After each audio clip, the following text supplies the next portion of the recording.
Bonjour Céline, bonjour Stéphane, est-ce que vous pouvez vous présenter? Alors bonjour, moi c'est Céline Stenz, frère et sœur, domaine Stenz-Buchet et Wettelsheim. On a près de 13 hectares de vignes certifiées en bio, tout en vendange manuelle. Les vendangeurs sont juste derrière nous. Et puis voilà, moi je suis arrivée au domaine depuis quelques années pour épauler Stéphane pour la vente du vin. Voilà. Justement, on parlait de vendange, on est justement dans les vignes, est-ce que vous voulez nous en parler un petit peu? Alors moi c'est Stéphane, le frère de Céline, qu'elle m'a déjà présenté. Voilà, donc en parlant, si on veut parler des vendanges, on y est. Donc là actuellement on est en train de vendanger du pinot gris. C'est vrai qu'on est un peu tôt dans, on va dire, dans les vendanges, mais le pinot gris actuellement est mûr. On a une très belle maturité, on a des degrés élevés, on a des arômes, donc des extraits secs très mûrs aussi. Donc c'est pour ça qu'on les vendange quand même assez tôt. Là hier on a fait du pinot gris qui est rentré à 14. Donc du coup on continue, parce que pour faire des vins secs, on ne va pas monter à 15 ou à 16, ça sert à rien. Et les acidités sont encore belles, donc il faut en profiter, parce qu'à mon avis s'il commence à pleuvoir, les acidités vont chuter rapidement. Donc c'est le moment de les vendanger. Ce matin, on s'est réveillé avec un beau brouillard, une température relativement fraîche, même légèrement humide. Oui. Finalement, un temps idéal pour les vendanges. Parfait. Même un temps idéal pour faire des vendanges tardives futures. Donc la brume du matin, le soleil qui vient à 10 h, c'est parfait pour faire des vins de botrytis. Voilà. Donc on attend encore un peu pour faire des vendanges tardives. Mais si on a la brume comme ça tous les matins, c'est parfait. Bon, on va aller en cave pour parler un petit peu de la suite. Voilà, parfait. Allez, ça y est, nous sommes arrivés au vendangeoir, vous pouvez peut-être nous en parler un petit peu? Oui, on va parler effectivement du pinot gris qu'on a vendangé hier et ce matin aussi, qu'on est en train de vendanger. Donc on a remarqué que la pellicule des pinot gris était très très fine. Et donc elle éclate assez rapidement. Les jus coulent rapidement aussi. Donc c'est une année où on n'a pas besoin de faire des pressurages trop longs. Ça sert à rien. Ça sert à rien d'extraire des tanins ou des choses comme ça. Donc c'est des pressurages qui durent environ 4h30, 5h grand maximum. Alors que d'autres années où la pellicule est beaucoup plus épaisse, on peut aller jusqu'à 8-9 heures de pressurage. Mais cette année c'est vrai que voilà, le jus coule vraiment très très vite. Pour les gens qui ne connaissent rien, est-ce que vous pouvez expliquer finalement comment ça fonctionne chez vous, le fait d'amener la vendange, tout ne fonctionne pas de gravité visiblement, et là, ensuite le pressurage, comment ça fonctionne? Donc déjà, nous c'est vendange entière. Vendange entière, manuelle, ça vous l'avez vu. Donc c'est des petites remorques qui font à peu près 1,30 m de large sur 70 cm de haut. Donc pour éviter justement les tassements, il y a moins de hauteur dans nos petites bennes que dans une cuve, dans une bottiche. Et donc ça évite justement d'avoir du jus déjà dans la remorque ou dans des bottiches. Donc vendange entière dans le pressoir. Ensuite on fait des pressés, on va dire légères, on ne va pas dépasser 1,8 kg de pression sur les raisins, ça sert à rien, surtout pas cette année. Même à 1,6 kg, le jus est extrait entièrement. D'où le fait d'avoir des pressurages assez, on va dire, courts cette année. Et puis après, le système est simple, donc les raisins par gravité déjà de la remorque. Ensuite, le jus coule par gravité dans les différentes trémies qui se trouvent sous le pressoir. Et encore une fois, donc le bac qui est sous le pressoir, toujours par gravité, dans les différents fûts qui sont donc juste sous le pressoir. Et donc là, le jus va rester à peu près 48 heures. Et ensuite, on va procéder au débombage, ce qui consiste à retirer le jus clair du dépôt qui se trouve au fond de la cuve. Vous séparez vos jus de début de presse et de fin de presse ou... Alors ça dépend des millésimes, mais cette année on ne sépare rien parce que ça coule tellement vite que en fin de compte on ne fait pas de sélection début de presse, milieu de presse ou fin de presse. Voilà, c'est le pressoir entier, le jus en entier, on ne fait pas de sélection début ou fin de presse. On descend dans la cave et tout d'un coup, qu'est-ce que c'est ça? Alors c'est ce qu'on appelle une égrappeuse.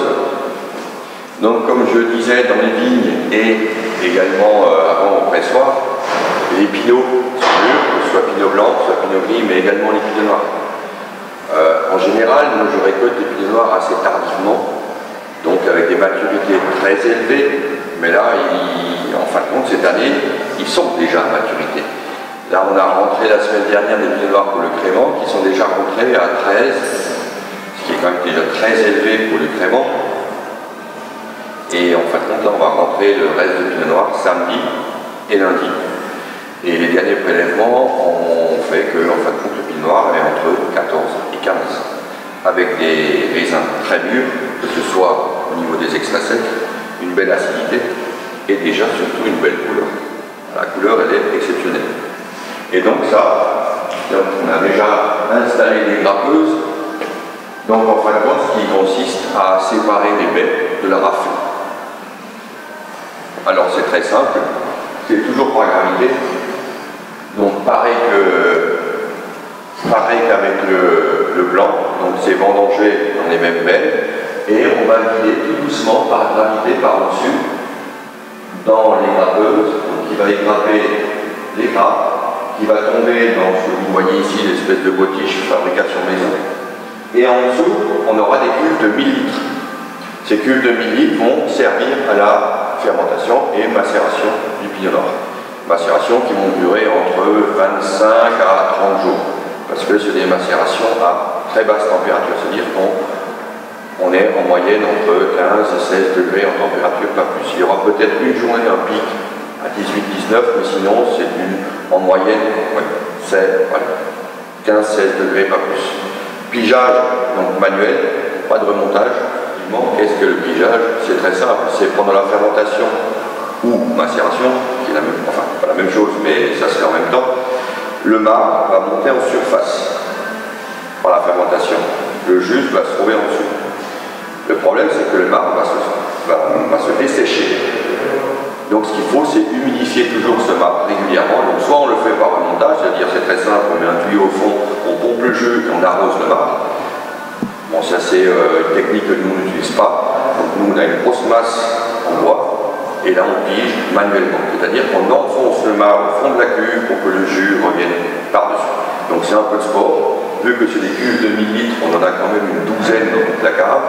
Alors en général, c'est le stagiaire qui a le droit de le faire. Ou alors mon cousin. Donc à la fin des vendanges, il a des bras énormes. Voilà. Et sinon, exceptionnellement aussi, des jeunes demoiselles, des jeunes vendangeuses qui ont le droit d'aller piger avec les pieds en petite tenue. Voilà. Mais ça, c'est qu'une fois dans l'année. Mais ce ne sera pas filmé, désolé pour vous. Ben, on va revenir maintenant à la continuité du pressurage. Une fois que le raisin est pressé, voilà. Le jus arrive.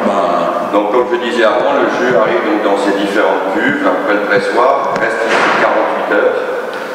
Il va rester là 48 heures et ensuite on va effectuer, donc, on va procéder à ce qu'on appelle le débourbage. Donc, débourber le jus clair du dépôt qui se trouve au fond de la cuve. Et tout ça sera ensuite malheureusement pas par gravité parce qu'on ne pouvait pas encore creuser plus profond que ça. Donc il va falloir utiliser la pompe quand même pour aller dans l'autre cave où va donc se dérouler la fermentation alcoolique. Nous sommes arrivés à l'endroit où finalement les mares vont évoluer tranquillement. Donc effectivement là ils vont évoluer très tranquillement parce qu'ils vont fermenter pratiquement pendant 1 an. Parce qu'on ne levure pas. Donc automatiquement ce sont des fermentations très très lentes, à basse température aussi. Donc ce qui va permettre d'avoir des vins très complexes parce qu'ils vont travailler avec leur lit en fin de compte, avec tous les éléments qui se trouvent dans ces lits, donc que ce soit les minéraux, que ce soit les extraits secs, que ce soit les matières aromatiques, les acides, enfin tout. Voilà, tout ce qui permet d'avoir un grand vin. Donc effectivement là on a commencé, là on voit que le crément qu'on a vendangé la semaine dernière commence enfin à fermenter, on l'entend d'ailleurs. Donc ça c'est un des premiers qui est rentré. Là on a déjà pompé hier le pinot gris. On a également le crément blanc, le crément rosé, qui n'ont pas encore commencé à fermenter parce que ça ne fait pas encore bloup. Mais je pense que ça ne va pas tarder. Ce week-end c'est parti. Voilà, donc ces vins-là vont fermenter, on va dire en moyenne 6, 7, 8 mois. C'est pour ça qu'on a des mises très tardives, on met en bouteille vraiment juste avant les vendanges. Et qu'est-ce qu'on peut dire de plus? On va peut-être parler un petit peu de ce millésime 2018 pour vous. Alors le millésime 2018, pour l'instant, moi il me plaît beaucoup parce que on a enfin à nouveau un volume à peu près correct. Parce qu'il est vrai que les 5 dernières années, on n'a pas été gardé par la nature. On a eu du gel, beaucoup de gel. On a eu un peu de grêle. On a eu des millésimes où effectivement il n'y a pas eu beaucoup de raisins non plus. Donc entre faire des 30-35 hecto-hectares sur l'ensemble du domaine, voilà, aujourd'hui on arrive quand même à faire enfin nouveau DUS entre 50 et 60 hecto-hectares, ce qui est quand même beaucoup plus que 30. Donc ça fait du bien à nous, ça fait du bien au portefeuille aussi, hein, parce que... Faut pas se voiler la face, c'est quand même la finalité. C'est ça, hein, 4 années de suite avec des petites récoltes, à un moment donné, on le ressent. Donc effectivement, là, la joie est là, on est content, les raisins sont beaux, donc il y a à nouveau un peu de volume et j'espère que les tonneaux seront pleins comme ils devraient l'être, pas comme les dernières années où les tonneaux étaient vides, on a dû mettre de l'eau dedans parce que le bois ne supporte pas d'être vide. Voilà, donc j'espère que cette année tout va bien se dérouler. Maintenant, il y a à peine de commencer, le crément est fait, on a rentré les Pinot Gris, aujourd'hui c'est Riesling et Pinot Gris aussi. Et puis la semaine prochaine, je pense qu'on va enchaîner, on ne va pas attendre, parce que voilà, les raisins sont mûrs, la maturité est là, tout est là. Il n'y a que les Gewürz encore où il faut être un peu patient, mais je pense que l'ensemble des cépages, hormis le Gewürz, sont prêts au jour d'aujourd'hui, donc on peut y aller.